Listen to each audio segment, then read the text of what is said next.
Okay, so through all the previous lectures, we've seen all the weaknesses that can be used by hackers in order to compromise WIP, WPA, and WPA2 encrypted networks. We've seen how they can use these weaknesses to crack the password and get the actual key to the network. We also seen that attackers are able to deauthenticate or disconnect any device from any network without the need to know the key to that network.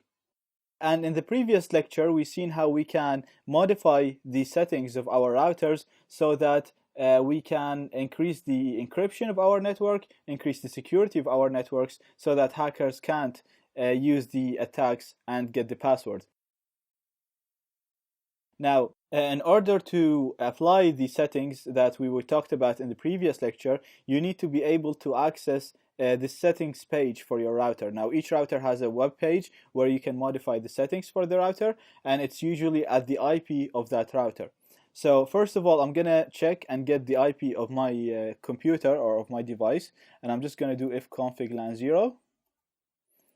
And as you can see, this is the IP of my computer. So I'm gonna open my browser,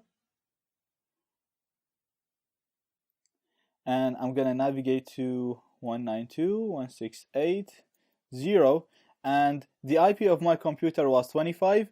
Usually the IP of the router is the first IP in the subnet, so this is the subnet. At the moment it's 192.168.0, and I'm just gonna add number 1 because that's the first IP in the subnet, and that will take me to the router settings page. And as you can see, it's asking me to enter a username and a password.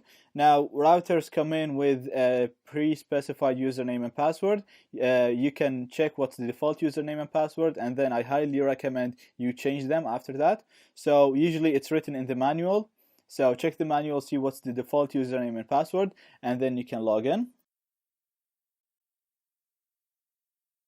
Now, in some cases, the attacker might be doing a deauthentication attack against you, so he might be preventing you from connecting to your network wirelessly. So what you can do is you can connect to your router using a cable, using an Ethernet cable, and when you do that, then the attacker cannot use a deauthentication attack to deauthenticate you or disconnect you. So you'll be able to access your router settings using the wire, and then you can modify your security settings and change the encryption, change the password, do all the things that I recommended in the previous lecture in order to increase the security so that the attacker will not be able to attack your network and get the key. Now, the settings of each router are different. They depend on the manufacturer and even the model of the router. But usually the settings, the way that you change the settings is the same. And like 90% of the cases, the router is always at the first IP of the subnet. So all you have to do is you get your IP using ifconfig command like we did here when we got it, and it was 192.168.0.25. That's the IP of my device, and then I changed the last 25 to number 1 to the first IP, and that is the IP of my router. Now, I'm going to navigate to the wireless settings. Now, as you can see, there's a lot of settings that you can change for your network, and we're concerned with the wireless settings at the moment. So, as you can see, my wireless is enabled. You can change the name of the network, you can change the channel, and the bandwidth and all that. So I'm going to go to the security, and as you can see now, I'm using WPA encryption with WPA or WPA2 authentication, and the encryption using AES and TKIP. And if I go on WPS, you can see that the WPS is disabled, as we said now. So basically, I'm not using web, so they cannot use any of the attacks that we spoke about that allow you to crack WEP encryption. I'm using WPA, which is much more secure, and I disabled WPS, so they cannot use Reaver to determine my WPS pin and then reverse engineer my password. The only way that the hacker can access or get my password is by obtaining the handshake first and then use a word list to find my password. Now my password is very random, even though it actually doesn't use numbers or digits, just letters, but it's very random, so there is a really small chance of someone being able to guess that password. Now there is another thing that I'd like to show you here is the access control, and using this you can add policies. So you can add an allow policy or a deny policy, and using that is based on the MAC address. You can specify MAC addresses that you want to allow to connect to your network.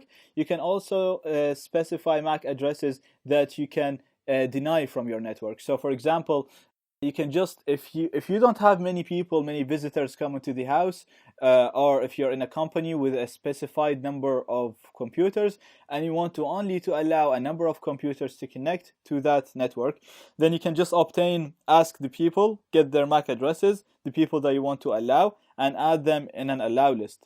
Now, even if someone has the actual key, the right key for your network, and they don't exist in the whitelist or in the allow list, they will not be able to access the network. You can also add a deny list, which is if you want to deny a certain computer or a certain person that you think are suspicious, you can just add their MAC address in the deny list and they will not be able to connect to your network. So this is about it. As I said, the settings page usually look different. The names might be called different names, as in the names for each of these tabs. But usually the main thing is you should be able to access the router settings using the subnet IP and add the number 1, which is the first IP at the end. And if you're being attacked, if you can't connect to your network at all, then just use a cable and modify the settings like we discussed in the previous lectures.